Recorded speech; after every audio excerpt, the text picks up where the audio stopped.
memberikan nikmat kepada kita sehingga kita bisa ketemu lagi setelah nggak ketemu pirang tahun Pak Yuli. 2 bulan, Masya Allah. Sebenarnya kan jadwal saya terakhir, tapi karena saya nanti di akhir bulan ada kegiatan di kota, jadi saya tanya ke Merano mau dibongkar, kita tawarkan di Kamal 2 kali. Minggu depan, minggu ini Ustaznya gerah atau kesah? Minggu ini Ustaznya ke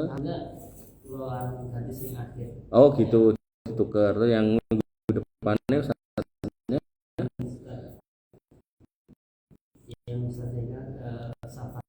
ke Yaman gitu. Bagus sih, cuman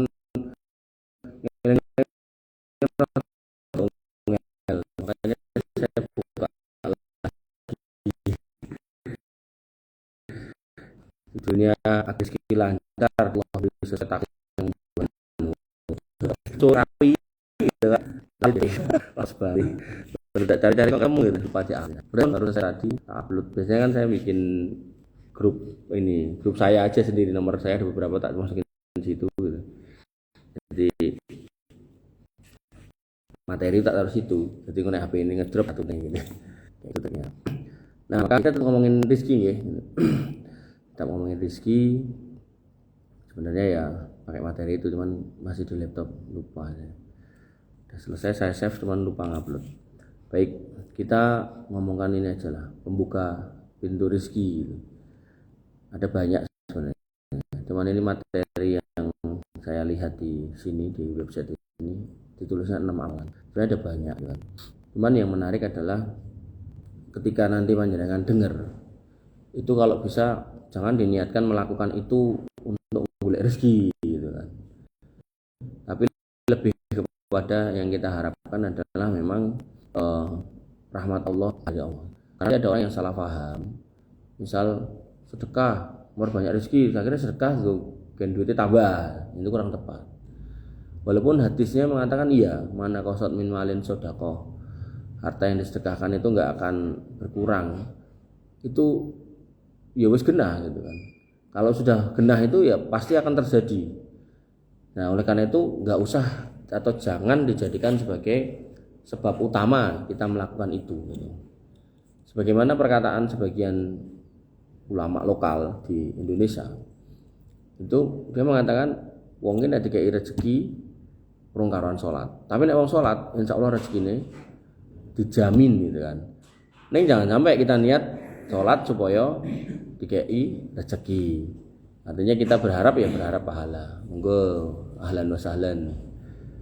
Nah, sehingga nanti ketika kita membacakan isinya atau dalilnya, artinya saya berusaha untuk berhati-hati dalam menyampaikan, yaitu ketika kita katakan A ada dalilnya, kita katakan B ada dalilnya, agar supaya yang kita sampaikan bukan ngelantur ngeladrah kemana-mana ya. Tapi kita memang mengambil dari poin-poin atau materi-materi atau dalil-dalil yang memang ada dalam agama kita. Dan agama kita ya agama dalil ya gitu. Jadi ketika kita mau ngomongkan apapun soal agama ya ada dalilnya. Makanya nanti banyak hadis itu ketika Nabi SAW mengatakan, kamu tahu nggak siapa orang pelit? Para sahabat mengatakan Allah Rasulullah nggak tahu gitu.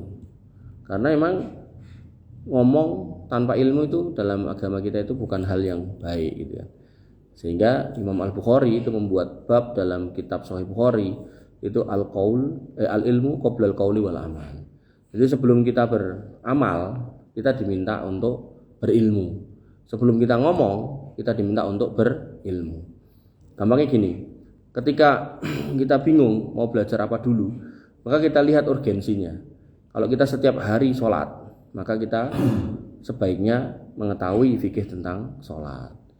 Kalau setiap hari kita bergumul dengan istri kita, bergaul dengan istri kita, pasangan kita, maka sebaiknya kita juga belajar tentang fikih rumah tangga. Karena nanti ada orang yang kemudian sebenarnya Allah sudah punya janji terkait rumah tangga itu. Wa min ayatihi an khalaqalakum min anfusikum azwaja litaskunu ilaiha. Dan di antara tanda kuasa Allah Subhanahu wa taala itu sudah menciptakan dari jenismu. Artinya jadi jenis kita tuh padha-padha menungso. Nanti nek wong LGBT mau ayat itu, loh berarti ki untuk kawin sejenis bukan gitu loh. Ya, jadi sama-sama menungso. Nah, jenisnya tentu beda laki-laki dan perempuan. Diciptakan pasangan. Nah, makanya yang membedakan dikatakan litas kunu ilaiha. Ha di sini itu dia perempuan gitu loh. Jadi bukan cuman sekedar pasangan itu, tapi litas kunu ilaiha. Jadi untuk kemudian kamu mendapatkan sakinah ketika bersamanya gitu. Jadi orang kalau udah nikah sebenarnya loh ya, itu sudah cara wong dodol Om Yuli itu kayak wis dimodali. Iki lho modalmu gitu. Sakinah dengan nikah. Nah, tapi kenapa kok enek wong nikah malah mateni bojone? Padahal janji Allah itu sakinah. Yang belum lama itu Pak siapa itu? Sing wis dipateni, dipecel, leboke kresek, digendong tawake kon tanggane. Apa gelem daginge Yanti, bojone jenenge Yanti. Nah, berarti kan dia enggak dapat sakinah. Nah, ternyata begitu beritanya diwoco, ternyata ini pasangan ini menurut tetangganya, ini pasangan yang harmonis, saling mencintai. Ketok romantis, ketok enggak ada masalah gitu loh. Tapi tiba-tiba begitu ada masalah makdes langsung dibunuh, pecel sisan gitu.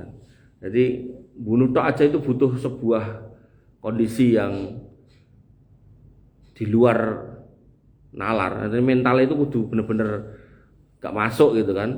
Apalagi sampai pada posisi harus dipecel, wah itu wis angel.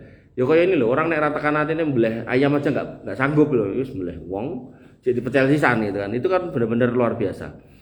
Maka pertanyaannya, jane wis dimodali untuk sakinah. Kenapa kok rasa sakinah sampai rusuh? Ya. Ternyata jawabannya ada di hadis. Ya. Nabi SAW mengatakan apa? Majtama'a qaumun fi baitin min buyutillah. Ketika seorang manusia yang ada dalam satu komunitas, apakah masyarakat, apakah sekolah gitu kan, apakah misal perguruan silat gitu kan, atau apalah itu komunitas, sekumpulan orang gitu kan.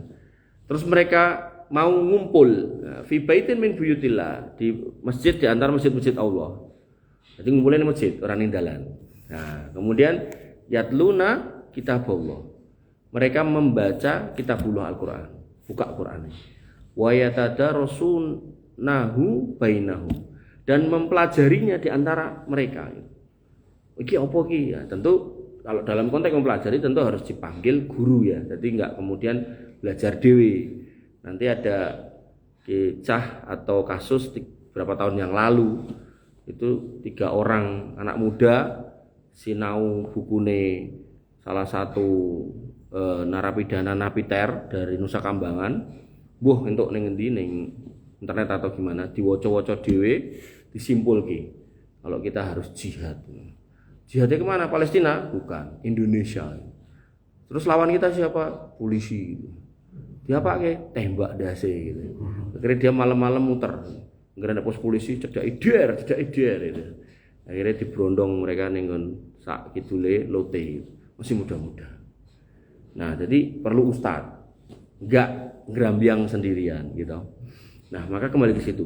Tidaklah satu kaum itu berkumpul di masjid di antara masjid-masjid Allah, di rumah di antara rumah-rumah Allah, membaca Al-Quran, kemudian mempelajari di antara mereka, illa. Nah, Nabi mengatakan ada garansi, ada jaminan, kecuali nazalat alaihimus sakinah, loh, muncul kata sakinah lagi, maka akan diturunkan buat orang-orang yang mau ngaji, mau majelis ilmu untuk sakinah. Makanya ini pendapat saya, Mas Dani. Jadi kan tadi cerita Nurul Jadid enek sing dicekel, aku ya mung saip-saip krungu ngomongin ngarepku. Maka teman jenengan ngomong, tak kira kowe gitu kan. Ora lah. Ya alhamdulillah, itu mungkin bagian dari sakinah gitu loh. Karena kita mau ngaji. Yakin nek jenengan ra gelem ngaji iso wae yo jenengan ngaji digaruk gitu kan. Nah, makanya ini perlu jenengan pahami, kita semua pahami. Wong tadi loh yang tak ceritakan suami istri sing wis ketok bahagia, fotone yo ketok bahagia, terus tanggane ya cerita ngono. Itu pun bisa menghabisi pasangannya, bahkan enggak cuma sampai itu dadak dipecel, dadak dibopong, ditawakke. Mempero kan bar diapake kuwi terus dikubur apa diguak kan gitu umume wong. Iki ora dibopong, ditawake kotos-kotos itu luar biasa gitu kan. Dan ning jero penjara dhek dikai kabel tis tangane, polisine juga rodok piye gitu ya. Kabel tis itu ngerti sendiri kabel tis kan tipis kan. Terus kakike borgol. Kudune kan borgol kabeh. Kabel tis diwenek-wenekke terus tangane iki wah kotos-kotos getih ini. Jadi kan emang ada kondisi di mana dia itu sudah nggak nemu lagi yang namanya sakinah itu. Nah kemudian setelah dapat sakinah apa? Wa ghasyiyatuhumur rahmah. Panjenengan akan digerujuk itu sama yang namanya rahmat itu. Rahmat itu banyak definisinya. Seger waras, wasis wareg, nah, kemudian sehat, rezeki cukup, sandang pangan itu kan. Atau mungkin randedit tapi kemudian enak sing ngeteri rezeki gitu kan. Sampai kemarin tuh ada seorang santri itu tanya gitu, Ustaz, saya itu nggak punya duit, tapi saya itu selalu berhusnudzon sama Allah kalau Allah itu baik. Saya itu batin, kula niku nembe pengen kacang mete, kok yubar niku enek sing ngekeki gitu, gek sing ngekeki iki sak toples gitu, jadi terus dindekke kabeh ya asam urat gitu kan, saking ngekeki gitu. Terus kula batin meleh roti gitu kan. Enak nasi kayak sak kotak gitu kan. Nah itu gimana Ustaz? Nah ya kalau emang kayak gitu terjadi sama jenengan, sering-sering aja batin yang baik-baik dan batin yang banyak gitu kan. Oh itu kesempatan gitu. Berarti jenengan ketemu karo wong lomo, jenengan cerita urun iku dereng umroh dibayari. Oh sesuk wong aku lho pengen mbah kaji kan ngono gitu kan. Iya gitu loh. Jangan sampai dilewatkan kesempatan ketemu sama orang baik. Dalam konteks ketika Allah sudah memilih jenengan lagi ngomong kemudian kabul, lagi batin kabul, lu jangan mandek, batinnya sing akeh gitu kan. Nah, maka kembali ke situ, wasiatul rahmah itu bisa macam-macam konteksnya. Enggak kudu duit gitu loh. Enggak kudu duit, mungkin kesehatan, mungkin punya anak soleh-soleh gitu kan.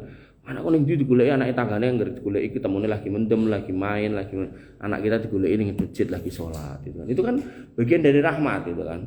Ya. Wong liya goleki bojone ilang digondol tanggane gitu kan. Kita goleki bojo kita ning masjid lagi pengajian. Itu rahmat juga gitu loh. Banyak rahmat.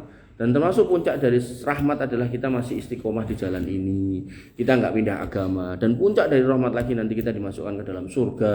Ketika kemudian kita mau masuk surga, itu ada ucapan dari dalam salamun mir rabbir rahim. Kowe entuk salam lho sangka Gusti sing Maha Pengasih Allah Subhanahu wa taala. Begitu jenengan masuk di dalam, itu pertama kali orang-orang penghuni surga mengatakan alhamdulillahilladzi hadana li hada wa ma kunna linahtadiya laula an hadana Allah. Alhamdulillah kita sudah ditunjuki jalan sampai sini. Iki nek ora petunjuk saka Gusti Allah, nek ora mergo rahmat Gusti Allah, ora tekan kene ya gitu.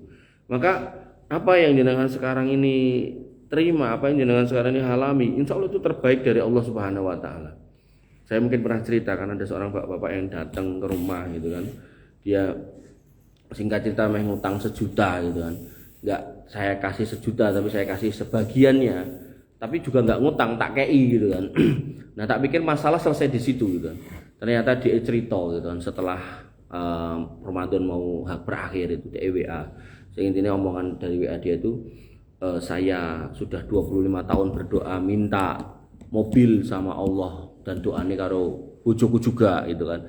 Tapi kok enggak dikabul-kabul gitu kan. Dia bilang gitu.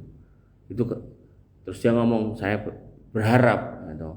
Kalau Ustadz ini longgar gitu kan. Kok ya dibantu agar doa saya itu terkabul gitu. Dong ora maksud jenengan. Paham? Apa? Oh, kon kok kayak gitu. Jadi bar teko nembung 1 juta, tak kei sithik terus bar WA kok untuk mobil gitu kan. Nah, ternyata pas dia datang meh ngutang 1 juta itu dia nggawa tuh surat-surat pegawai pensiunan ASN Pemkot nih. Butuh kayak gini. Saya tuh sampai bilang kepada dia, "Loh, jenengan ngetokke macam-macam meh ngopo, Pak?" gitu kan. Biasanya ngetok ngene iki meh golek utang ning bank gitu kan. Dia benar mau golek utang terus dia bilang, "Sebenarnya saya tuh harusnya setiap bulan masih nerima 3,5 gitu. Tapi qadarullah karena ada utang maka sekarang nerimanya cuma 800. Sehingga harus jualan peyek, saya goreng peyek terus saya keliling nawake peyek. Dia nggo kresek gede gitu kan. Enek isine. Terus saya tanya, "Lah itu apa? Lah ini peyek gitu kan." "Oh. Lah ini maksudnya gimana peyek ini? Buat saya atau gimana?" "Iya buat jenengan." "Terus lu bayar apa enggak?" ya kalau jenengan bayar ya saya terima. Tapi nek jenengan nggak bayar ya sudah, aku ya isin tak bayar toh gitu kan. Nah, saya tanya, kok sampai kelilit utang kayak karo-karuan ngopo gitu. Ternyata dia ngomong, pada waktu masih aktif di Pemkot, ya, dia sering main judi. Ya. Nah, sekarang raketok kayak penjudi, raketok, jenggot dawa, celana cingkrang, ketok wong ngaji. Dan memang saya sering ketemu itu beberapa masjid itu ketemu dia gitu kan. Pindah masjid, nek meneh, pindah masjid nek meneh gitu. Jadi memang ya wong seneng ngaji akhirnya sekarang ini gitu kan. Nah, pertanyaannya, saya udah pernah cerita ini belum toh pas ngomong. Oh, belum toh. Kira wis cerita. Pertanyaannya, kenapa dia berdoa 25 tahun atau 20 tahun kok ora kabul ndelok mobil? Padahal Nabi mengatakan Ramadan niku wayahe ndonga, wong nek ndonga mesti kabul. 20 tahun lho. Selawi tahun 20 tahun.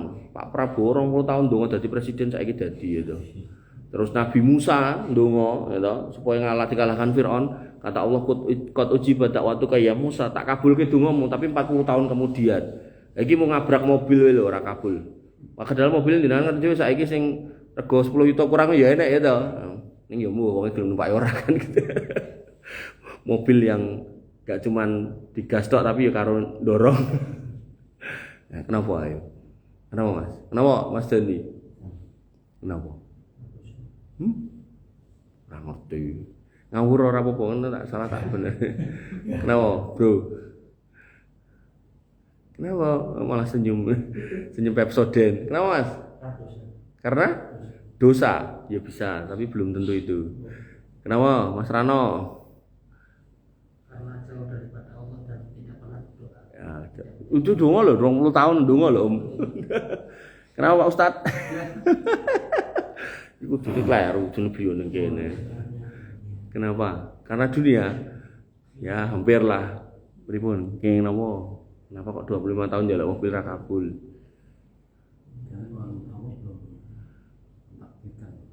Ya, kalau itu jelas pasti.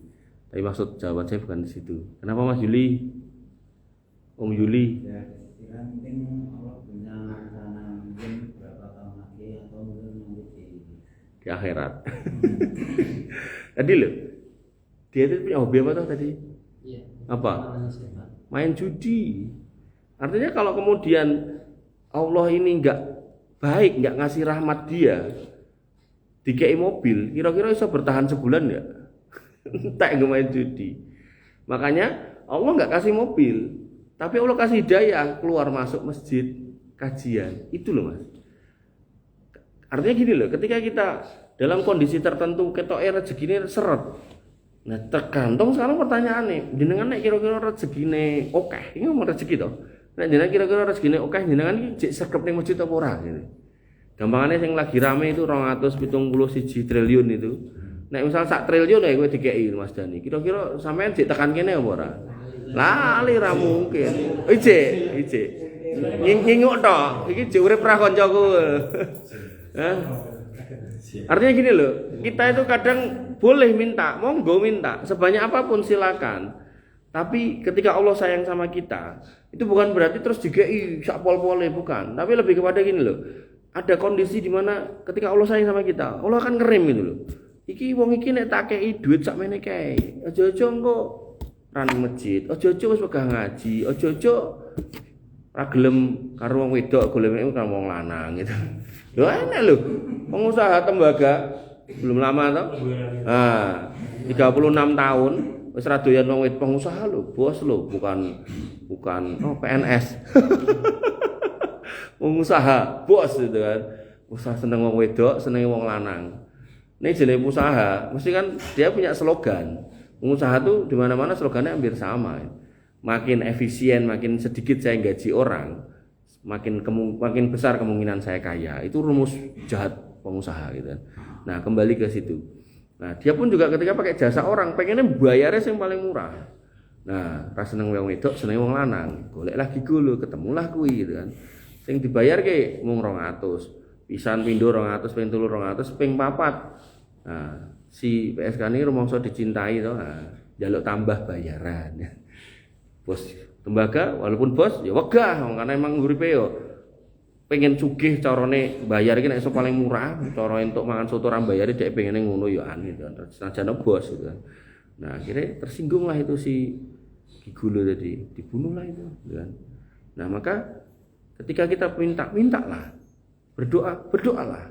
Tapi ketika itu nggak kabul, bukan berarti Allah nggak sayang sama kita. Mungkin kita itu belum pantas untuk dapat itu. Nah, contoh nih, ini kan mau masuk musim haji kan.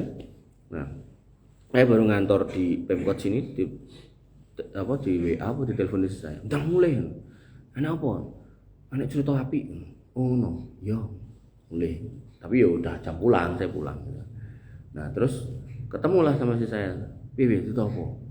Adikku lho wedok iki meh munggah kaji. Ya sampe alhamdulillah. Yo aku yo seneng yo anmu. Sing aku enggak habis pikir, kata istri saya. Aku dina-dina ndongoi njaluk munggah kaji tahun iki. Aku, kowe, adikku loro kuwi. Kok sing kabul sing loro iki kowe karo aku ora. Oh. Jadi minta-mintalah gitu loh. Berdoalah gitu. Soal itu kemudian terkabul apa enggak, ya kita kembalikan sama Yang Maha Kuasa dan saya yakin itu sudah merupakan opsi terbaik dari Allah Subhanahu wa taala. Gitu ya. Jadi catatan pembukaannya yang pertama, ketika kita melakukan amal jangan diniatkan untuk nyari dunia. Kemudian yang kedua, ketika pun kita akhirnya berdoa meminta apa yang kita inginkan dari dunia itu, nek enggak kabul jangan kemudian menganggap atau merasa Allah itu tidak peduli dengan kita. Enggak, justru dalam kondisi tertentu Allah tuh peduli sama kita dengan cara ora dikei gitu kan.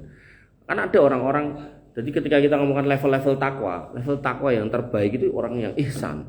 Ihsan itu dikatakan anta budallah ka annaka tara wa ilam takun tara fa innahu yara gitu. Kita itu ngapain aja itu karena sebab Allah. Kita itu salam. Kita itu ketika mau ngapain aja kita berpikir Allah itu melihat kita. Itu level yang biasa, atau Allah kemudian di korek. Nah iki disebutnya korek no orang nganggo. Emang rata kon nggowo, aku ngerti iki donggo korek masalahnya. Ini diput ra enak lho Dan. Sumet sik ya.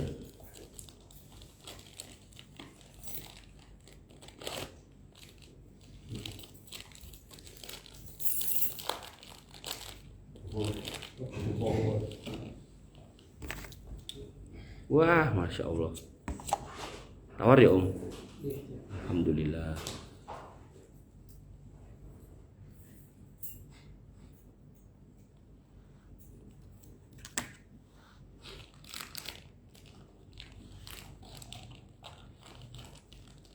Lepek sapa mbok go? Kondur. Oh, alah kondur. Porselen. Porselen. Oh ya. Lepek. Kan nanti mau.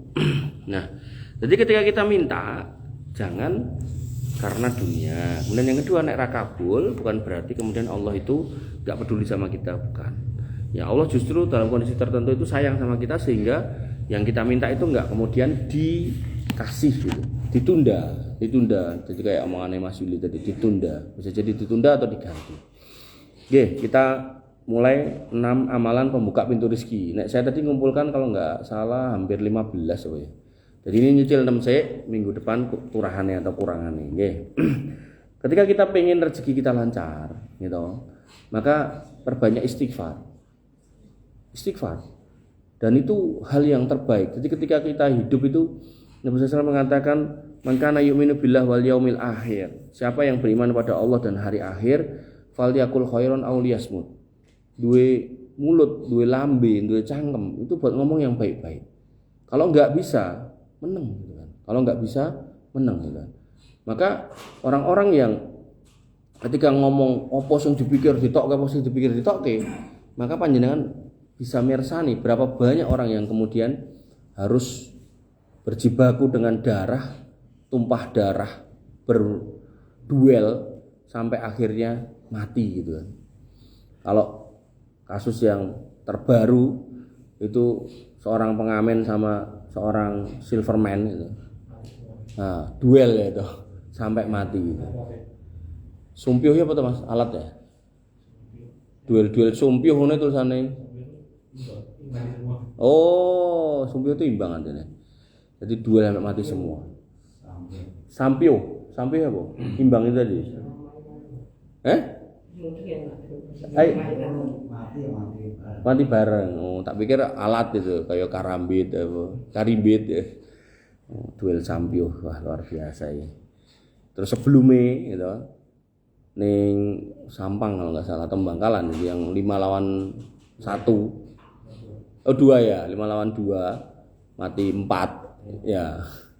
Itu kan semua juga karena omongan gitu loh. Padahal Nabi jelas mengatakan apa?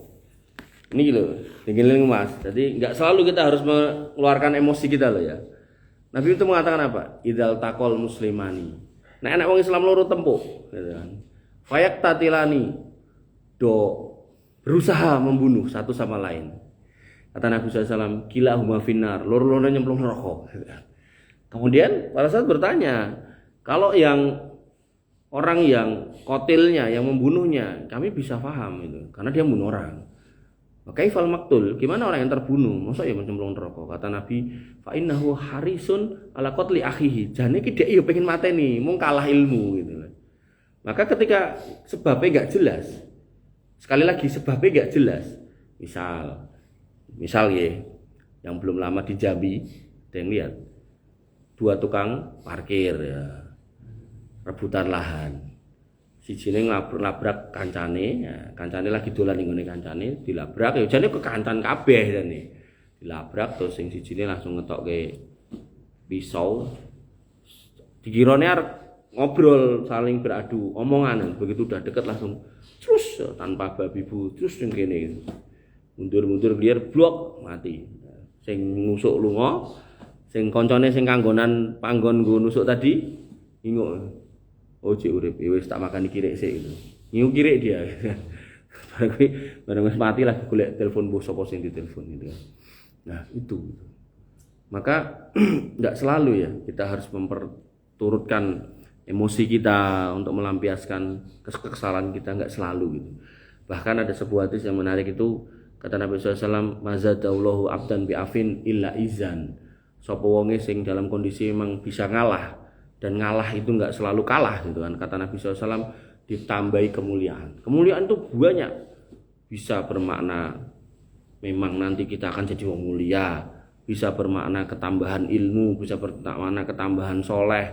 Bahkan saya punya guru atau ustadz yang saya ambil ilmunya. Beliau mengatakan saya kalau baca hadis ini.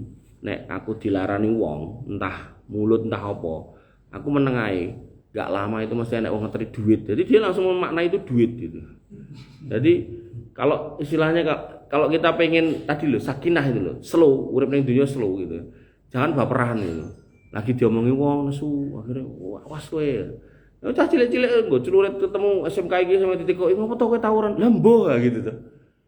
Apa kamu di anu sana? Enggak ngerti kok enak sing mangkat aku yo melu gitu kan. Ya opo to iki gitu kan. Dan itu kayak menjadi tren gitu loh. Dan luar biasa itu kalau sampai kemudian meninggal. Alhamdulillah loh kita nggak sampai meninggal berurusan dengan kondisi-kondisi seperti itu. Itu berarti rahmat. Allah menjaga kita. Allah melindungi kita agar kemudian kita nggak ada di wilayah-wilayah seperti itu. Dan hati-hati ya. Maka kembali ke sini. Yang pertama adalah istighfar. Jadi kalau emang kita itu longgar, nggak sedang ngomong sama orang, nggak sedang ngaji, nggak sedang pokoknya yang sifatnya mengeluarkan suara gitu kan. Diem, bengong daripada bengong kesambet. Misal lagi ngantri gitu kan. Misal lagi nunggoni, misal lagi pokoknya sifat yang sifatnya kita tuh diem gitu kan. Enggak ngapa-ngapain. Maka istighfar itu lebih baik. Istighfar astagfirullah. Di mana Allah Subhanahu wa taala mengatakan faqultu astaghfiru rabbakum innahu kana ghafara. Maka aku katakan kepada mereka mohonlah ampun kepada Tuhanmu istighfar karena Allah itu Ghafar, Maha Pengampun. Kemudian dengan kamu beristighfar, yursilis sama alaikum midrara, Allah akan mengirim awan yang berarak-arak itu. Dan kemudian di situ akan awan itu membawa hujan. Ketika udah hujan apa? Wa yumditkum bi amwali wal banin. Dengan adanya hujan maka Allah akan menambah itu amwal kalian, harta kalian dan anak-anak kalian. Kemudian wa yaj'alakum jannati wa yaj'alakum anhara. Dan dengan hujan itu kebun-kebunmu jadi subur dan dengan hujan itu sungai-sungai jadi mengalir, ada kehidupan gitu kan. Sehingga yang akan kita pahami adalah ternyata istighfar itu berpengaruh pada semua lini rizki, dari mulai nambah anak, nambah harta, nambah kebune, nambah urip, nambah kehidupan. Makanya di dalam Al-Quran dikatakan, dulu pernah kita bahas, ala bidzikrillahi tatmainul qulub. Orang-orang yang mau berzikir dalam makna yang paling sederhana yaitu wiritan, itu kudune loh ya, hatinya tenang. Makanya ketika kita nggak bisa ngomong yang baik, atau tidak sedang ngomong, atau tidak sedang melakukan hal yang sifatnya menyampaikan sesuatu yang penting, maka sebaiknya diem gitu kan. Kalau nggak bisa diem, maka zikir. Nah, gitu. Kan ada wong sing emang rasa meneng gitu, maka zikir. Astagfirullah, astagfirullah, astagfirullah. Dan itu perlu dibiasakan. Perlu dibiasakan. Saya punya temen tuh kalau jalan itu dari jauh tak gatek gitu, tangannya wiritan gini, lambene komat kamit itu. Temen kuliah dulu waktu di Bogor itu. Berarti canom, tapi dia bisa seperti itu gitu. Artinya ketika dia melakukan itu, secara tidak langsung tuh dia sedang mengontrol dirinya, jangan sampai kemudian enak apa-apa dididik emosi gitu. Itu. Dan emosi itu kalau diperturutkan luar biasa ngeri. Makanya nanti ada hadis yang mengatakan ketika kamu sedang emosi naik pitam, suruh ta'awud gitu. Karena setannya lagi ngepeti gitu. Panas, atau emosi, kepeti, muruk gitu kan. Udah gelap mata. Istri yang dicintai pun selesai gitu kan. Apalagi teman, apalagi kenal gitu kan. Tambah jauh, tambah dienteng ke yang namanya nyawa. Oleh karena itu maka istighfar itu penting. Nah, ini kemudian dipertegas dengan pernyataan dari Al-Imam Hasan Al-Basri. Ini seorang ulama. Beliau didatangi oleh murid-muridnya atau orang-orang yang bertanya, wa anna rajulan saka ilaihi al-jazbi. Ada orang yang mengadukan tentang musim panas, paceklik, tanaman do mati, ternak-ternak enggak bisa minum. Faqala, kata Imam Hasan Al-Basri, istighfaro. Wasaka ilaihi khoril faqr. Dan ada juga yang kemudian mengadu tentang kemiskinan. Aku ora ndedit, tagihan akeh. Apa? Doyak pinjol gitu kan. Nah, kata Imam Hasan Al-Basri, faqala istighfaro gitu kan. Wasaka ilaihi khori jafaf. Ada orang yang kemudian mengadu karena kebunnya itu kering gitu kan. Nah, kemudian faqala istighfaro. Itu seorang ulama diparani wong ngeluh, jawabane kon istighfar itu. Istighfar. Nanti dit istighfar. Nong nikah istighfar. Di masalah istighfar. Kuliah rong bayar SPP istighfar. Semua suruh istighfar itu kan. Kemudian yang menarik adalah orang itu pun muridnya bertanya, ya. Wahai Syekh gitu. Semua orang datang ke sini kok jenengan jawab kon istighfar. Enek wong ranti anak kok istighfar. Ranti bojo rong nikah istighfar. Kenapa gitu. Kemudian beliau mengatakan summa ta'ala alaihi hadhil ayah, yaitu beliau kemudian mengatakan, apa kamu enggak baca Quran surat Nuh ayat 10 sampai 12 tadi yang bunyinya tadi faqultu astaghfiru rabbakum innahu kana ghafara yursilis sama alaikum midrara wa yumdidukum bi amwali wa yumdidukum bi amwali wal banin wa yaj'alakum jannati wa yaj'alakum anharo. Apa kamu enggak baca itu? Itu ayat jelas mengatakan istighfar itu menyebabkan ini loh, semua kebaikan. Harta nambah, anak nambah, kebun dadi subur, sungai-sungai jadi ngalir. Sungai ngalir kan paling ora iwak cethol enek gitu kan. Sehingga bisa diserok. Nah, syukur-syukur iwake gede iso digowo mulih nggo lawuhan gitu. Itu kan bagian dari rezeki juga gitu kan. Nah, sehingga poin yang pertama ketika kita pengen rezeki kita lancar, banyak-banyak istighfar. Banyak-banyak istighfar. Terus pokoknya selama mulut kita itu longgar, nganggur, ya toh, istighfar. Tapi nek lagi nyemprit karo istighfar iso ora om. Angel. Terus lagi ngomong karo kancane, karo istighfar, masane kancane. Mak aku ngopo mbok istighfari gitu kan. Nah, jadi kita lihat-lihat, makanya tadi tak bahasakan fal yakul khairon aw liyasmut. Jadi nek ora iso ngomong apik meneng. Artinya nek lagi meneng lah ngomong sing apik istighfar. Ngoten nggih. Ya mudah-mudahan bisa dipahami. Yang pertama. Kemudian yang kedua, menjalin silaturahmi. Ini juga jangan diniati untuk memperbanyak rezeki. Karena kalau udah dijanjikan silaturahmi disambung rezeki lancar, itu genah. Sehingga enggak usah dilakukan itu dalam rangka niatan itu. Ben kita yo dapat pahala, terus dapat rezeki sing lancar gitu loh. Tapi nek kita mau ngoyak aku silaturahmi kene ben rezekiku lancar, kuatire kita cuma dapat rezeki tapi nggak dapat pahala, itu yang repot. Maka Abu Hurairah radhiyallahu anhu berkata, Rasulullah bersabda, man sarrohu sapa wonge sing pengin, sing seneng ayyub sotolahu fi rizkihi, pengen dijembarke rezekine, wa ayun sa'alahu fi atharihi, umure pengen didawakke, fal yasil rahimahu, maka sambunglah silaturahmi. Nah, silaturahmi ini makna khususnya adalah kerabat yang punya hubungan nasab. Jadi jangan sampai kebalik, silaturahmi ngono sapa? Ngene Pak Rano, dulurmu udu. Lah kuwi paklikmu malah ora tau mbok aru-arui ya. Banyak tuh orang kayak gitu. Jadi ada tuh, saya punya cerita itu. Jadi dia itu ibunya di sebelah rumahnya, nempel rumahnya. Idul Fitri ra diparani. Lah nek Idul Fitri ra diparani dina-dina ya tambah ora. Wong umume orang tuh dina-dina ra moro nek Idul Fitri kan moro gitu kan. Ngepaske momen salaman kayak apa kayak iki ora diparani. Luar biasa kan? Makanya yang harus kita pahami justru itu yang utama. Jangan sampai kita ngelilingi teman-teman kita, teman SD, teman TK, teman SMP, teman pesantren, teman apa-apa diparani tapi karo dulur yang memang kita punya ikatan nasab kita nggak pernah kenal gitu kan. Maka itu hal yang jelek ya. Maka orang-orang yang mau menyambung nasab, orang-orang yang mau bersilaturahmi itu rezekinya genah lancar gitu.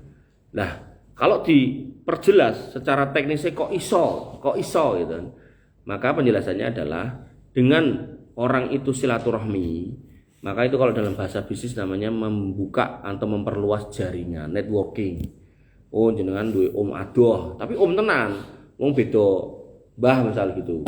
Jadi sepupune bapak jenengan ya, om parani gitu. Sampai sana ternyata jenengan lihat, oh dia ternyata melihara jangkrik, tapi sugih banget gitu kan. Karena dia wis ngerti pasare gitu. Terus akhirnya jenengan ngomong, "Om, Bu aku diajari." "Oh iya tak ajari." Lah ngono aku sisa terus gua ning ndi? Ya kene wae, setor kene aku tak dole. Nah, ternyata dia juga nerima ngepul gitu kan. Nah, hal-hal kayak gini ini kan akan kita dapatkan dengan cara silaturahmi gitu loh. Nah, itu kalau diperjelas dari sisi keilmuan marketing atau ekonomi atau manajemennya ke arah situ gitu kan. Nah, kemudian kenapa kok orang yang silaturahmi memperpanjang umur gitu kan? Memang itu takdir Allah ya, jelas. Itu kehendak Allah ya, itu keinginan Allah ya gitu kan. Cuman kita bisa menyelam gitu loh, menyelam saiki nyelam. Kita bisa menyelam. Kenapa gitu kan? Nah, karena orang kalau silaturahmi, umumnya loh ya, umumnya wong silaturahmi itu datang cerita sing nyeneng-nyenengke, umume gitu kan. Walaupun ada wong kok dugi mriki enten Mas Dani, kula sepindah silaturahmi nomor kali ajeng ngutang. Oke ta ngono kuwi to. Oke. Silaturahmine ning ngarep gitu kan. Burine kok ora penak ngutang gitu kan. Ajeng ngampil lah. Mesti karepe mesti pindah silaturahmi ngono kuwi gitu. Nomor loro ngutang lah, apalah. Alah wis. Angel. Nah, wis angel ini. Nah, kita ngomongkan umumnya aja ya. Maksudnya kita ngomongkan lumrah gitu. Orang silaturahmi itu kan memang pengen ketemu, pengen ngobrol. Enggak ada kepentingan, pengen ketemu, pengen ngobrol, pengen nyambung. Wah, aku jek dulurmu, kowe dulurku gitu kan. Cerita yang enak-enak, yang baik-baik otomatis orangnya akan bahagia. Nah, orang yang bahagia, orang yang happy, orang yang sing ora suntuk gitu, orang sing nyenengke uripe gitu kan, slow gitu kan. Maka itu harapan hidupnya itu lebih panjang. Walaupun umur itu sudah ditentukan, gitu kan. Kita ngomongkan keilmuan itu gitu loh. Makanya nek jenengan lihat sekarang tuh banyak penyakit.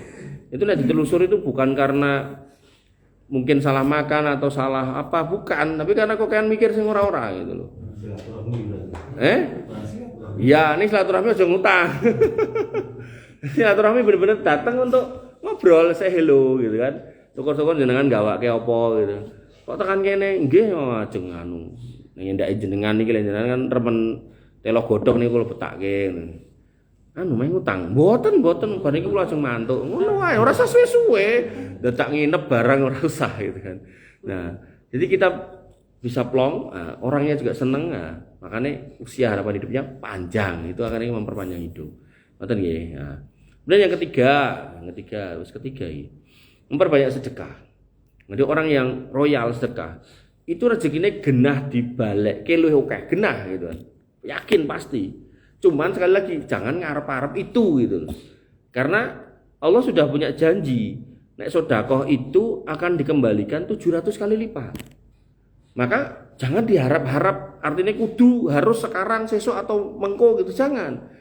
Biar Allah yang menentukan. Mau dikasih 10 kali lipat, 20 kali lipat, 100 kali lipat, Allah yang tahu kondisi kita. Melebihi kita tahu anak kita. Gampangannya ngeten. Ini putrane Mas Yuli iki. Kelas piro? 2 apa? SMP? Oh SD. Ini biasanya sangone pakmu piro le? 8.000. Oh nanggung men. Sing 2.000 ora mbok jaluk sisan, 10.000 ngono, Pak. Dadak nyusuki to nek ngono kuwi. Nah, biasanya mbok jajan apa? 8.000. Soto. Oh, iya. Terus kerupuke ora? Makane njaluk 2.000 niku. Butuh kerupuk apa tempe.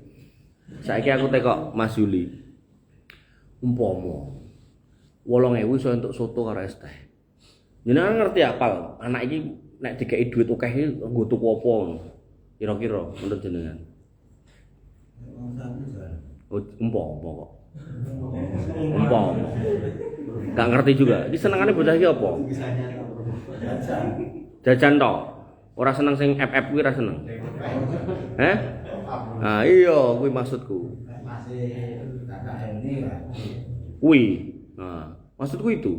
Jadi dikei 8.000, gue jajan soto karo apa mau? Es teh. Nah, kayak 100.000, ora sida tuku soto karo es teh, gue top up gitu kan. Top up 8.000 kan renek ya. Nah, aku ya orang tahu sih top up game.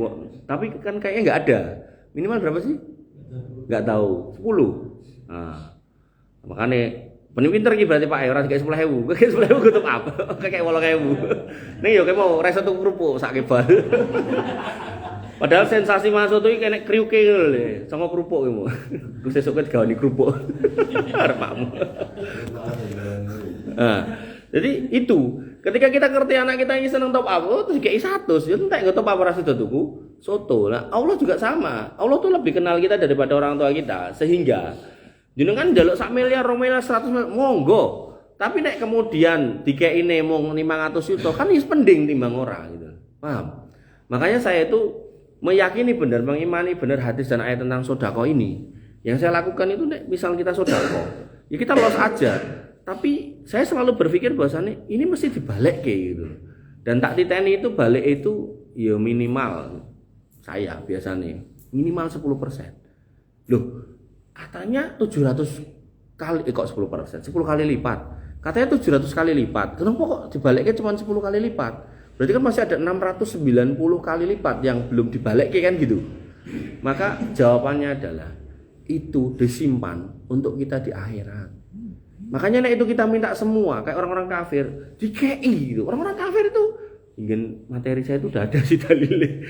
Cuman ini gandeng enggak kekirim di sini ya. Jadi orang-orang kafir itu ketika minta, ketika berbuat baik, ketika mereka melakukan filantropi, ketika mereka melakukan bakti sosial, itu kebaikan mereka dibalas gitu. Makanya jangan dapati kayak Bill Gates, wong kafir kan jadi orang-orang kaya yang donya gitu. Karena tadi itu mereka nek ngelakukan filantropi itu nggak main-main, sampai ratusan juta dolar gitu kan terkumpul gitu. Makanya dibalik ada Gusti Allah. Tapi itu wa malahu min khalaq iku ning donya. Nek akhirat enggak. Makanya ada Ar-Rahman Ar-Rahim. Ya Ar-Rahman ini adalah kebaikan Allah di dunia yang akan kena ke semua orang, mau orang Islam maupun orang kafir. Tapi begitu Ar-Rahim, ini nanti rahmat Allah itu hanya untuk orang-orang beriman. Jadi wong kafir mbok apik koyo ora kanggo. Makanya wa qadimna ila ma amilu min amalin, amalmu kok tak dudohke lho wahai Bill Gates nyo gitu kan. Wa ja'alnahu haba'an mansura. Tapi kemudian tak jadikan debu-debu yang berterbangan, enggak ada gunanya. Makanya iman itu penting dan selalu kita syukuri. Ya. Maka dalil yang pertama terkait dengan sedekah ini, maka Allah Subhanahu wa taala mengatakan dalam Quran surat Saba, "Qul inna rabbi yabsutur rizqa liman yasha'u min ibadihi wa yaqdiru lahu wa ma anfaqtum min shay'in fa huwa yukhlifuh wa huwa khairur raziqin." Katakanlah sesungguhnya Tuhanku lah yang melapangkan rezeki bagi siapa yang dikehendakinya. Jadi rezeki segala macam manusia yang ada di bumi sejak dari pertama sampai hari kiamat itu Allah yang menetapkan, Allah yang menentukan.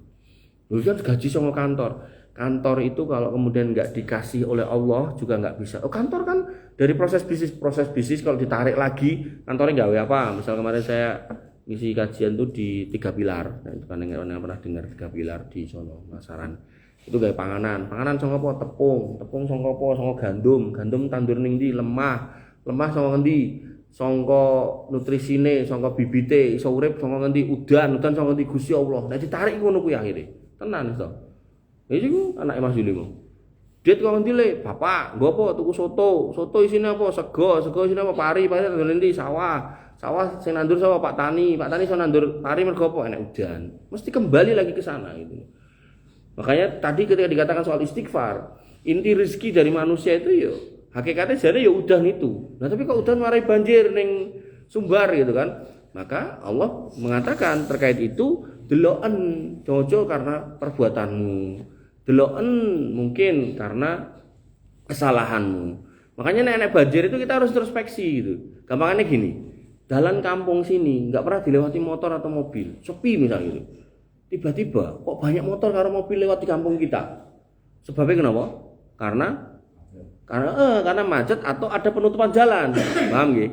Nah, pertanyaannya, kenapa air hujan itu kok sampai masuk rumah kita? Lah karena dalannya DE sudah kita gusur atau kita bikin mampet. Sehingga kalau ada kondisi itu jangan salahkan Allah, tapi salahkan kita sendiri gitu loh. Kenapa kok depan rumahku enek air lantai menggenang? Oh, selokannya mampet. Nah, maka bersihkanlah gitu kan. Maka apa yang terjadi itu sebenarnya kita yang harus introspeksi, bukan kemudian kita yang menghakimi Allah, bukan, kita yang introspeksi. Kita yang akan ditanya, bukan kita bertanya kepada Allah kenapa ini, tapi kita bertanya kenapa kok gini ke kita gitu loh. Gitu nggih. Maka di sini dikatakan bahwasanya wa ma akfaqtum min sayyin. Junungan infak apa wae, fa huwa yukhlifu, diganti. Ini udah janji. Dan Allah itu innallaha la yukhliful mi'ad. Allah tuh enggak pernah ingkar janji. Jadi begitu Allah katakan tak ganti loh, ganti, maka nggak mungkin nggak. Wa huwa khairur razikin. Dan Allah adalah Rabb yang maha baik atau yang terbaik dalam memberikan rezeki. Dan gantinya mesti lebih baik. Gantinya mesti lebih baik. Makanya di Jogja itu saya ngasih kajian itu ke ibu-ibu yang banyak jandanya. Terus ibu-ibu itu bertanya tentang perceraiannya. Saya cerai sama suami saya. Terus saya tanya sama dia, lah terus kenapa Bu? Ya saya menyesal karena saya sudah mendengarkan perkataan teman saya. Jadi kadang-kadang nek koncoi nek tidak ceritoi bukannya kemudian ngeyem-yem tapi malah ngompori gitu. Aku ngene Mbak, wis cano pegatan wae, kiran pegatan koncone sing mliper gitu kan. Nah, akhirnya cerai, dia nyesel gitu. Nyesel sekali gitu harus cerai sama suami saya gitu. Lah terus karepmu piye gitu? Ya enaknya gimana ya Ustaz? Lho nek jenengan cek terkenal ya balik wae to. Ya enggak bisa. Lah emang kenapa enggak bisa? Lah dia udah nikah lagi. Lah emang apa wong lanang iso papat tok? Karo kowe kan lagi loro gitu. Rasanya yang enggak mau ya wis. Nek kowe enggak gelem, tak ajari. Harus jadi wae. Sing ngomong urung ngono. Kalau mau tak ajari gitu kan. Kalau nggak salah ingat loh ya, tak ajari donga. Doa ini pernah disampaikan Nabi SAW kepada Ummu Salamah. Jadi Ummu Salamah sangat cinta banget sama yang senengnya Abu Salamah. Ummu Salamah ini saking merasa Abu Salamah ini the best husband, suami terbaik. Dia merasa nggak enek wong sing iso ngungguli Abu Salamah. Dari mulai rasa sayangnya, pelayanannya, sikapnya wis ora tau kasar gitu kan. Kok nempeleng gitu. Lentik wae ora tau gitu. Kerepe ngambung. Akhirnya terbekas banget pokoknya aku pengen engko ketemu neh karo Abu Salamah. Karena dalam Islam itu suami kita atau pasangan kita di surga adalah pasangan terakhir di dunia untuk kasus wanita ya. Nek kasus laki-laki yo ora apa-apa gitu kan. Tapi kalau wanita ketika ditinggal mati sama suaminya, dia enggak nikah lagi, maka suami terakhir ini ya nanti akan menjadi suami di surga dengan catatan loro-loro mlebu surga ya.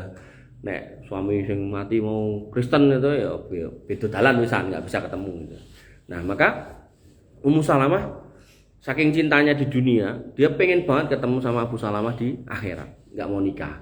Tapi Nabi kemudian mengatakan, "Tak ajari donga lho," gitu kan. Donga napa niku? Donga sing apik lah, dienggo wong sing kena musibah. Yaitu Allahumma ajirni fi musibati, ajurni fi musibati. Ora kon ngejur-jur bukan, ajurni. Ya Allah, kasihlah aku pahala atas musibahku, wakhluf li khairam minha, dan gantilah untukku yang lebih baik dari musibah itu. Nah, dalam konteks ini kan meninggalnya suami.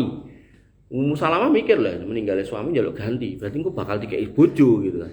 Usul Ummu Salamah pikirannya ora mungkin enek wong luwih apik timbang Abu Salamah, karena emang di pikiran beliau itu yang terbaik ya cuman Abu Salamah. Enggak ada. Jadi nek garwa jenengan urung duwe pemikiran seperti itu, nah ini berarti mungkin pelayanan kita kurang. Jangan wong lanang kurang terus. Nah, maka kembali ke situ ya. Nabi tetap maksa. Dongo gitu.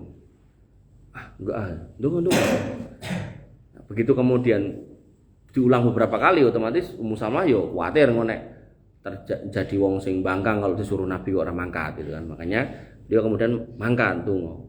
Tapi sambil dia penasaran, wah ini kok ora mungkin enek wong sing luwih apik timbang Abu Salamah gitu. Kemudian ning kene gitu kan. Nah, maka kemudian dia berdoa gitu. Doa itu dan gak selang lama dari situ yang lamar Nabi gitu. Nah, sing lamar Nabi sapa sing mau bilang kalau dia gak lebih baik dari Abu Salamah? Ora wani lah gitu kan. Nah, maka sing lamar Nabi dan beliau menjadi istri Nabi SAW. Nah, maka ketika kita ngomongkan infak, maka Allah punya janji. Ketika Allah punya janji itu mesti dikei, mesti ditepati, gak mungkin diingkari.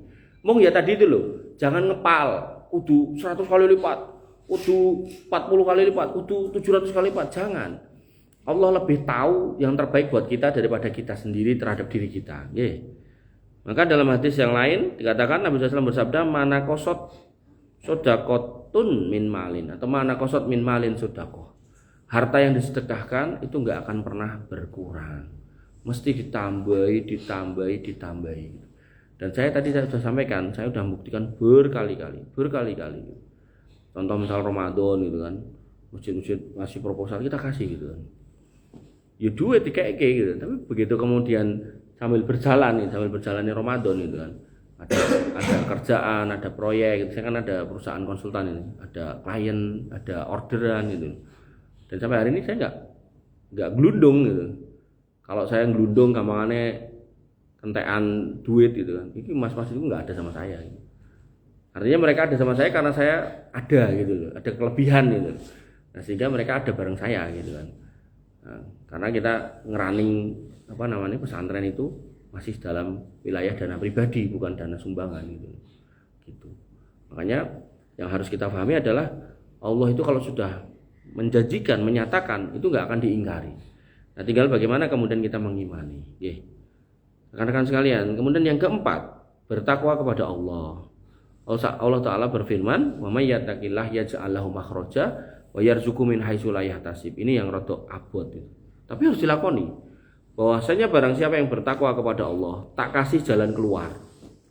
Jadi jenengan nek budrek, nek masalah, bertakwa kepada Allah.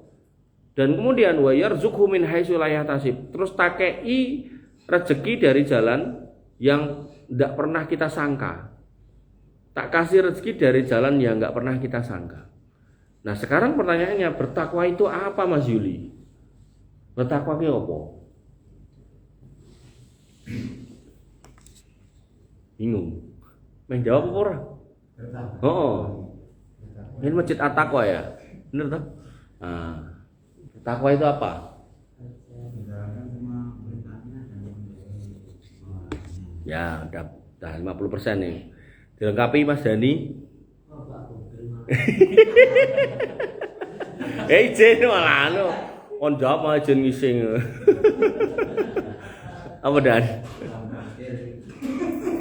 Takwa itu taat ya. Takwa taat. Ya, bener. Maksudnya nggak salah juga, itu tadi juga nggak salah juga. Dilengkapi taat sing piye gitu.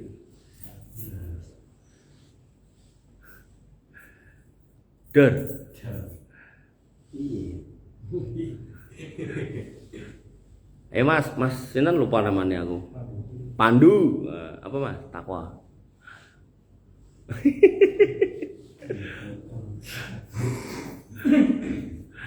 Vino ya?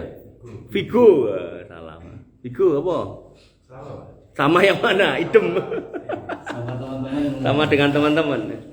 Sebelah lali jenenge. Sukidi. Nah, apa? Ayo. Bingung juga.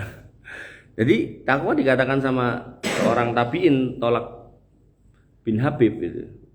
Dia mengatakan bahwasanya yang namanya takwa itu adalah tadi yang dikatakan Pak Yuli, Mas Yuli, yaitu kita mentaati perintah Allah gitu. Tapi ada tambahannya, ala nuri minallah, di atas cahaya dari Allah Subhanahu wa taala. Nah, cahaya ini apa maksudnya? Imam Asy-Syafi'i pernah mengeluh kepada gurunya, syakautu ila waqi'in su'a hifdi. Aku pernah mengeluh kepada guruku namanya Imam Waqi' tentang susahnya hafalan gitu kan. Kemudian guruku mengatakan fa'arsadani ila tarkil ma'asi. Kemudian beliau mengatakan tinggalno maksiat. Imam Syafi'i seneng ngaji dilokke aja kok kan maksiat ben gampang le ngapalke gitu kan. Fa innal ilma nurun, dan karena sesungguhnya yang namanya ilmu itu cahaya. Jadi cahaya itu adalah ilmu itu juga cahaya gitu. Wa nurullah la yuhdalil asi, dan cahaya Allah itu enggak akan dapat dikenakan atau diberikan kepada orang-orang yang ahli maksiat. Jadi ketika tadi Tolak bin Habib tadi mengatakan takwa itu adalah menjalankan perintah Allah ala nuri minallah, berarti harus di atas ilmu. Artinya kalau panjenengan pengen menjadi orang bertakwa, panjenengan harus nambahi ilmu. Makanya di awal tadi saya bilang, ketika panjenengan ini sholat sehari 5 waktu, maka panjenengan harus punya ilmu tentang sholat, harus ngaji tentang fikih sholat, harus tahu sholat yang benar pripun. Ketika panjenengan kemudian mau haji umroh, maka belajarlah tentang haji atau umroh. Jangan sampai kemudian haji atau umroh neng kemudian salah-salah di sana, akhirnya ora sah. Ketika panjenengan tadi saya bilang berumah tangga, maka belajarlah gitu, kudune awalnya saat durung nikah belajar sih gitu. Tapi akhirnya wes nikah ya sambil jalan belajar gitu loh. Itu lebih baik agar meminimalisir konflik gitu loh. Termasuk jenengan yang mau nikah meneh, belajar sih soal fikih poligami. Orang mau ngegas soal pengen kawin meneh gitu loh. Gitu. Karena ini kalau nggak pakai ilmu, ini bisa runyam urusan gitu loh. Jadi ada seorang temen itu kerja di Bekasi, kemudian bojone ning Karawang. Terus nelpon saya gitu. Minta supaya membenarkan perbuatan dia kawin lagi gitu. Tak tanya. Lah kowe kawin meneh bojomu sing anyar iki ning endi? Bekasi. Lah terus sing lawas ning Karawang. Berarti kowe sedina ning kene sedina kono. Ya ora lah wong adoh. Lah terus ya aku ning kene ket Senin nganti Jumat, terus ning kono ya Jumat tekane Ahad atau Senin pagi. Loh, dari situ wis gak adil lho bro gitu kan. Karena asas wong nikah poligami itu kudu adil. Iki wis jong ngono wis gak adil. Wes saiki tak tekoki meneh. Pertanyaan kedua. Kowe gajimu piro? 5 juta. Terus poligami, heeh. Berarti kowe nek kowe nikah meneh iki berarti kowe wis enek penghasilan 5 juta meneh mbukake sing iki gitu kan. Iki nek ngomongke nafkahe sama gitu kan. Walaupun sama enggak adil enggak harus sama ya. Dalam konteks nafkah itu nah anaknya oke berarti kayak oke, anaknya sidik kayak sidik nggak apa-apa. Nah aku tanya gitu, saya tanya gitu. Berarti nek kue 5 juta kono, terus yang kene kue pakai 5 juta berarti kue di penghasilan 5 juta meneh gitu. Kata dia yora, kene kue tak kayak gini lah, bodoh wae, tambah ruwet gitu kan. Jadi dalam konteks kamu saya bilang gitu, kamu belum mampu. Nah tapi aku terdorong oleh kondisi dimana saya kalau nggak poligami nanti saya takut berzina. Loh pertanyaanku saiki. Apa bojomu mbok tekek kono ora mbok gorene wae. Lah anakku ning kono akeh nek tak gokene engko biayane akeh makanya tak tekek kono. Gen diwangi karo mertua. Dari sisi kuwi meneh kowe ya ora sanggup lho jane gitu. Jadi akhirnya apa banyak wong lanang kuwi sing pengen atau mau ning sakjane ora mampu gitu. Tapi nek memang panjenengan mampu dalam artian ilmune enek, kemudian materi ada, kemudian secara nyun sewu ya, secara seksual juga siap gitu kan. Maka ya monggo gitu kan. Ya, jangan sampai kemudian ngegas tok pengen nyunah, nglakoni sing sunah atau yang pernah dilakukan Nabi, tapi dia justru melakukan banyak pelanggaran terkait sunah. Makanya dalam perkataan sebagian ulama itu al-Islamu mahjubun bil muslimin.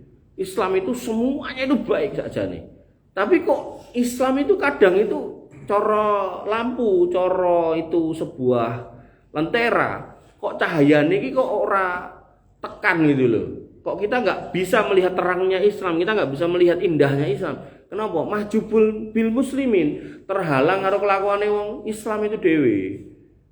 Poligami ora adil gitu kan. Terus ngajari anaknya orang manut diajar sampai deye-deye gitu kan. Ya, niatnya apik tapi wasilah caranya kurang tepat gitu. Maka yang harus kita pahami adalah ketika kita sedekah kembali ke sini tadi, Allah itu bertakwa, maka takwa tadi bahwasanya kita menjalankan perintah Allah ala nuri minallah, di atas cahaya dari Allah, di atas ilmu. Ilmu didapatkan di majelis ilmu. Jadi jangan sampai jenengan meninggalkan majelis ilmu. Jangan kalah sama Imam Ahmad. Imam Ahmad itu sudah menjadi ulama, cek nenteng-nenteng kitab. Ditanya sama temen mat, nanti kapan gue ngene iki terus gitu kan. Maka kata Imam Ahmad, sampai sikilku ini pertama kali tidak lemai surga, aku lagi mandek. Nah, Imam Ahmad ibn Hambal. Maka habis itu bertakwa, menjalankan perintah Allah di atas cahaya Allah, kemudian tarju sawaballah. Kemudian kamu ketika mengamalkan kebaikan-kebaikan perintah-perintah Allah, kamu berharap pahala dari sisi Allah, bukan berharap yang lain. Ora berharap dunya, ora berharap pujian, ora berharap sanjungan. Munggah kaji nek wis munggah kaji, mulai kaji entuk ulem hane keri. Wah, aku ora mangkat. Lah ngopo? Lah hajine ra enek kok ngono. Makane hajine wegah teko adine ya. Enggak boleh ya kayak gitu. Jadi ketika kita beramal aja. Kalau kemudian kita ikhlas, mau disebut mau enggak enggak apa-apa gitu kan. Tapi nek emang salah jeneng, kudune jenenge Dani kok tulisannya Yuli iki salah berarti emang kudu undangan kita gitu. Tapi nek mung goro-goro H gitu kan. Oh meneh ra dikai ALM gitu kan. Nah, itu. Ya.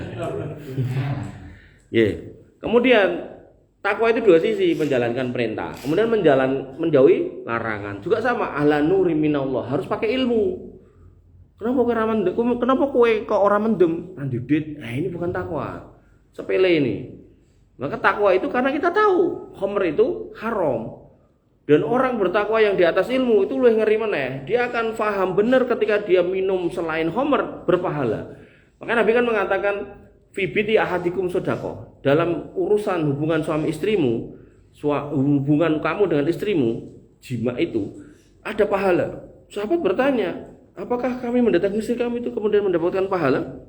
Kata Nabi, bukankah kalau kamu mendatangi yang haram, kamu dapat dosa? Sahabat itu mengatakan iya, karena kamu kalau mendatangi yang haram dapat dosa, maka kamu mendatangi yang halal, kamu dapat pahala. Gampangannya gini, ketika itu, yang kita tahu sholat itu berpahala, kemudian puasa berpahala, zakat berpahala, infak pahala, maka kita mendatangi istri kita itu juga berpahala.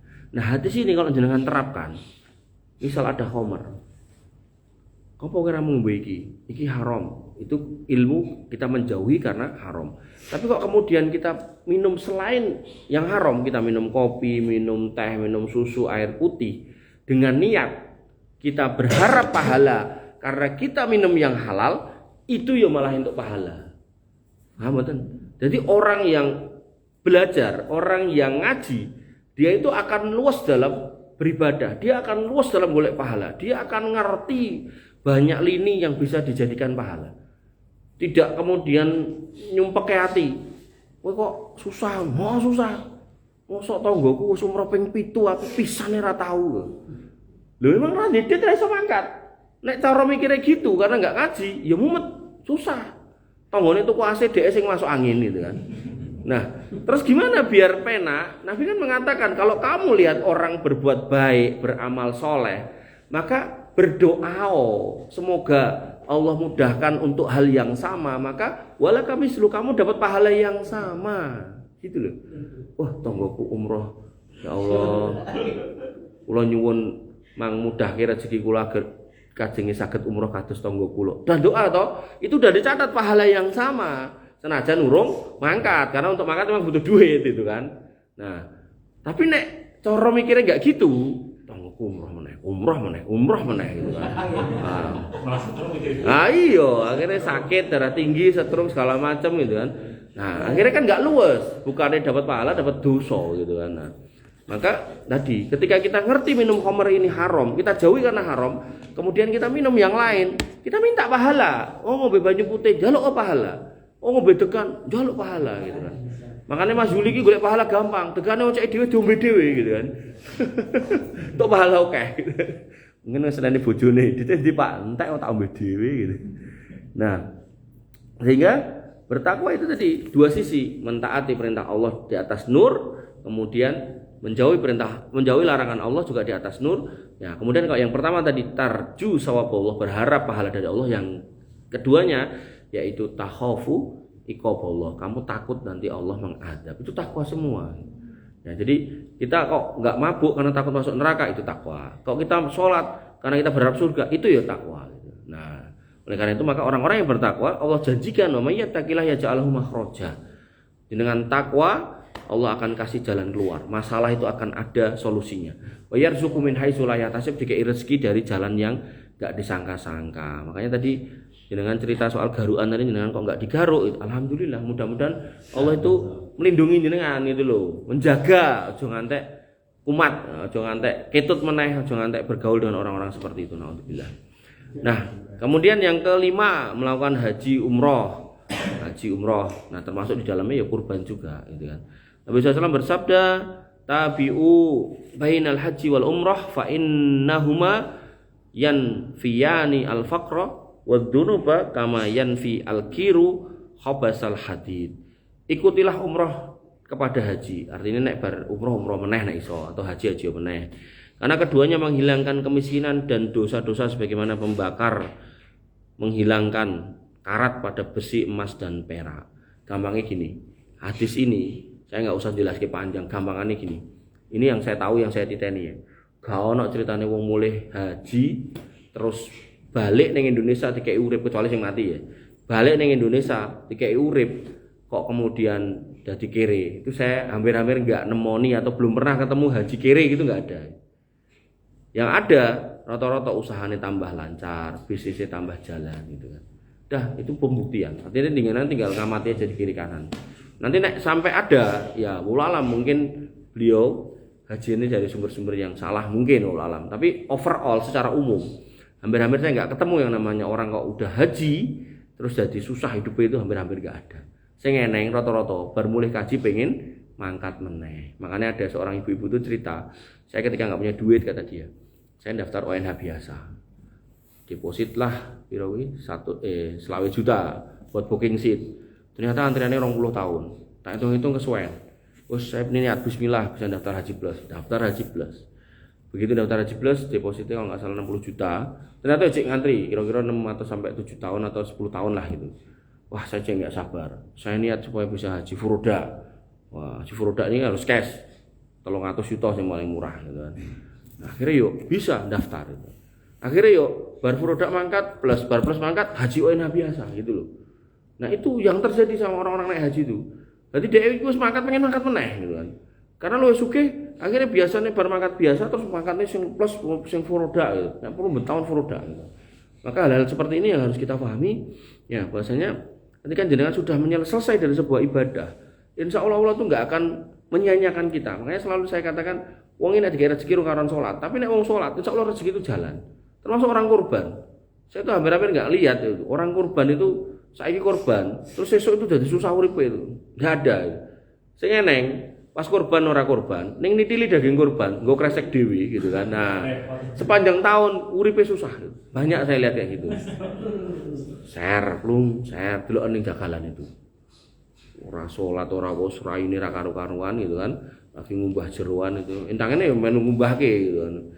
Digeret sret, lumayan. Sret ngene iki babat sekilo lho, Bro. Pluk-pluk ati ora nganggo kresek ireng, karung, mulih nggo karung. Tahun depan ngono meneh, rupane jek ngono kuwi, bentuke ngono kuwi gitu kan. Hah? Enggak ada kebaikan, enggak ada keberkahan gitu loh. Makanya dalam Islam itu bukan soal banyak, barokah itu loh. Duit oke ora berkah ngapain? Mendingan oke yang berkah ya kan? Bojo siji marai mumet ya, mendingan canda dhewe. Nek tonton bojo seneni. Wis to. Haji. Yang keenam ini terakhir ya. Yaitu memperbanyak doa minta rezeki. Nah, ini nyeneng gini. Tadi di awal saya bilang, doa-doa aja, minta-minta aja. Mobil khusus terkait rezeki ada doanya. Doanya di sini yang dicontohkan di sini yang pertama yaitu Allahumma inni as'aluka ilman nafi'an wa rizqan thayyiban wa amalan mutaqabbalan. Wa rizqan thayyiban, dan kami minta rezeki yang thayyib. Jadi barang haram pun itu juga bisa bermakna rezeki, ini enggak thayyib gitu loh. Gitu. Nah, maka yang kita minta yang thayyib. Kadang beberapa guru atau beberapa ustadz tuh doa ini tambahi wariskon halalan toyiban gitu. Kemudian doa yang kedua ini biasa diucapkan untuk orang-orang yang banyak utang gitu. Allahumma kfini bihalalika an haramika wa aghnini bifadlika aman siwa.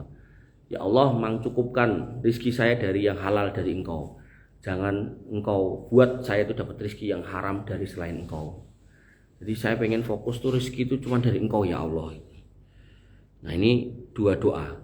Ada lagi doa yang lain. Doa Nabi SAW kepada Anas bin Malik. Anas bin Malik ini asisten beliau SAW.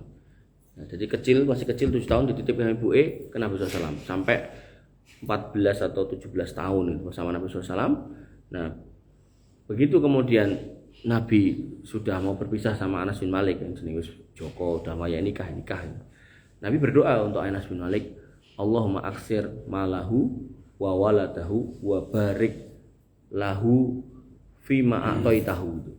Ya Allah, perbanyaklah hartanya, perbanyaklah anaknya, dan berkailah atas apa yang Kau karuniakan kepada si Anas bin Malik ini. Sehingga dalam sejarah Anas bin Malik ini anaknya ada 102. Dan semuanya kaya-kaya semua. Karena sing ndongake Nabi SAW. Nah ini bisa dengan pakai doa itu. Allahumma aksir mali wa waladi. Ya Allah, perbanyaklah hartaku dan perbanyaklah anakku. Minta nggak apa-apa. Soal kok anaknya andi-andi orang-orang. Nah, ramelu gawe ning melu ngomong, ora apa-apa. Ini kan sing penting kuat ngragati.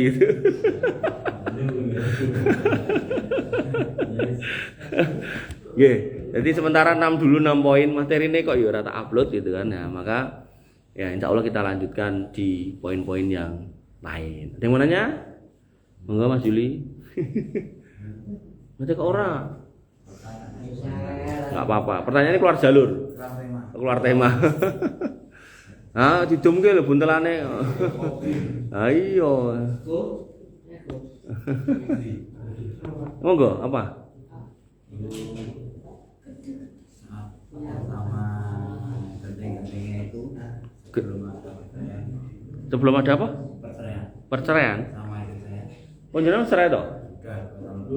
Saiki jomblo. Sudah. Oh alah, iki kayak duda to ngene. Insyaallah. Duda tuh. Terus. Masya Allah, matur nuwun. Ya, terus ya. Ketika masih menyatu, saya kurang sampai kurang rezeki, kurang makan, kurang itu setelah 2 tahun ini itu saya malah kok enak rezeki timbang zaman dulu. Rasanya Padahal sudah butuh berapa tahun nih? dari 2010 Sampai 2021 berarti. 22. Iya, 12 tahun ya. Anaknya berapa? Sering terima kalau ada pengajian nanti orang ini berarti ikuti berarti coba dengan beliau mendengar Siap, terus tapi pernah kami saya mana dari pertemuan ini harus nambah semua nanti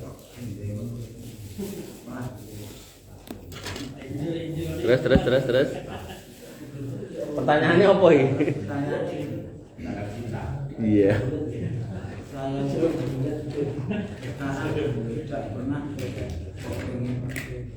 yang bukannya nanti ada yang itu enggak Nah, tadi saya nanya anak pinten. Ini nomor yang tadi Ragil. Nomor satu nih? Nomor satu nih? satunya pas buat Oh, terus melu jenengan semua? kalau itu sama ibunya di sini itu Oh, BO orang sini. Saya dapat itu di dusun. Dusun kan dia. Galon. Oh alah, lho cedak omahku no. Oh alah, wong Begalon to. Oh jenengan ning rusun. Ya. Terus Itu yang makan ini. Dari ini mampu sebelum pernah menikah itu di dusun. Nah setelah posisi sekarang ini saya tidak punya rencana untuk menikah mungkin sampai nanti. pengen Kecuali di rezeki Allah istri. Itu apa niat saya itu bagus tidak bagus. iya. Jadi kalau kita ngomongin nikah, hukum nikah itu kan sunnah, bukan wajib. Artinya kalau itu sunnah, nah emang jenengan nggak ada masalah dengan nggak nikah. Artinya jenengan nggak melakukan nun sewu nggih, tidak melakukan penyimpangan seksual, baik itu dengan orang atau dengan bukan orang, baik itu dengan orang lain atau dengan diri sendiri. Orang nikah nih ngentek-ngentek ke sabun atau sampo kan, ya podo ae kan, itu namanya penyimpangan seksual kan, gitu kan. Nah maka ketika jenengan nggak ada masalah dengan semua itu, jenengan nggak nikah nggak apa-apa. Bahkan yang namanya Imam An-Nawawi itu meninggal di umur 44 kalau nggak salah itu belum menikah, karena beliau sibuk malamnya nulis kitab, pagi sampai malam lagi, maksudnya sampai mungkin maghrib atau isya sibuk ngajar, itu terus. Dan Ibnu Taimiyah juga nggak menikah, karena beliau sibuk malamnya nulis kitab, esok sampai sore kuwi nek ra ngajar jihad gitu. Bahkan juga sebagian hidupnya dihabiskan di penjara juga. Jadi beberapa ulama itu belum nggak nikah sampai meninggal. Tapi bukan berarti mereka benci nikah, enggak, tapi lebih karena emang banyak hal yang dikerjakan sehingga nggak sempat gitu loh. Nah nek jenengan piye gitu, nek jenengan misal pengajian ya mung Selasa bengi ning kene tok gitu kan. Terus akhirnya nek wis ning omah ning rusun bengong, domblang-domblong gitu kan. Akhirnya tadi itu ngentekke sabun atau sampo ya mending nikah gitu kan. Gitu. Karwane lek sabunan karo sampoan malah karena habis ketemu sama bojone gitu kan. Maka kita lihat takarannya seperti apa gitu kan. Kalau emang dalam hal ini enggak ada masalah lah monggo. Tapi kalau ada masalah ya jangan gitu kan. Yusuf pinten jenengan? 52. Masih muda. Gitu. Nggih, gitu nggih. Jadi kembali ke kita nggak ada masalah apa enggak gitu. Kayak teman saya tadi yang cerita tadi kan yang nikah lagi tadi kan saya bilang, "Loh, terus aku piye nek ngono kan? Ya kowe nek memang bojomu jek dekek ning kono adohe, kowe ning kene ya kowe poso." Loh, kok poso? Lah kan Nabi mengatakan buat pemuda yang enggak sanggup nikah suruh puasa gitu kan. Fa innahu lahu wija, itu puasa itu bisa menjadi tameng gitu kan. Maka itu kan bukan itu berlaku buat jomblo. Ya itu hadisnya memang jomblo ya masyarakat sahabat wahai para pemuda, manis tato amin kumul ba'af waliyatazawwad, nek mampu nikah nikaho gitu kan.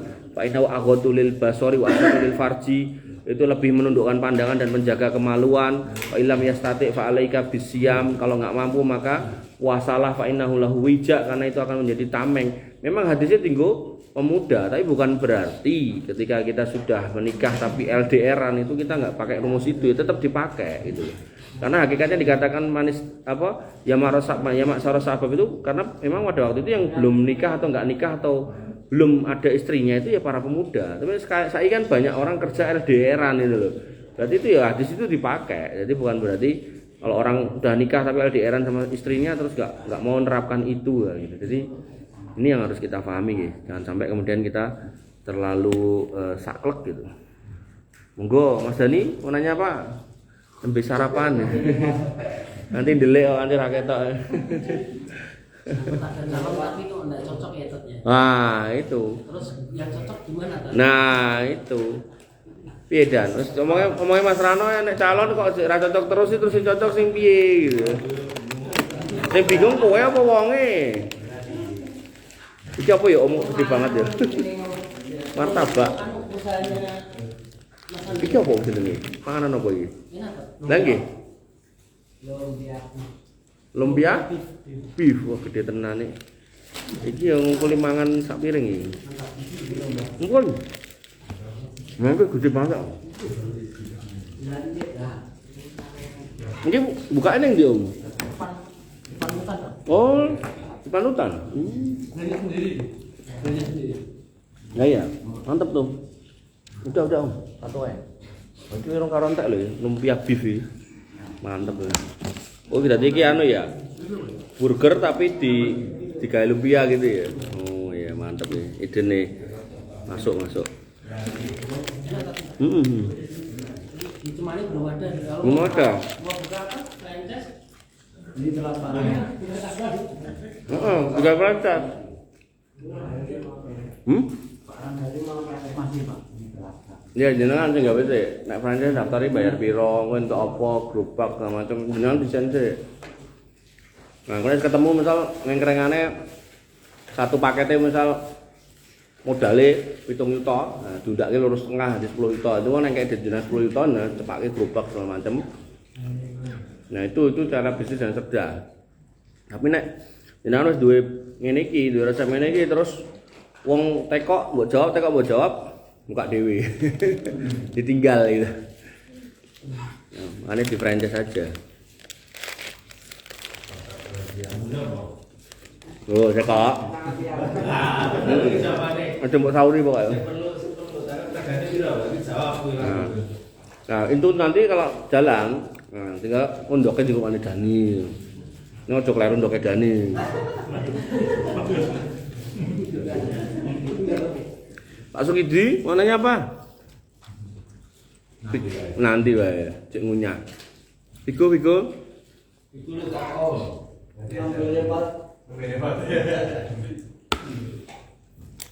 Mantap ya. Tinggal iki lho, Bro. Iya, tempeli lumpia apa? Lumpia beef apa lumpia burger? Piker. Sing murah wae. Ora urung ya di gua.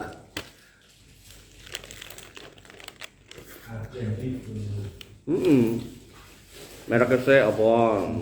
Desainnya, logonya.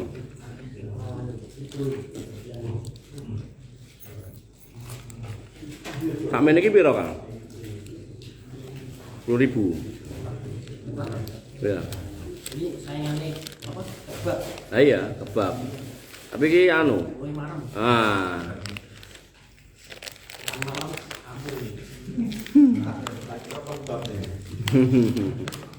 Lumpia beef.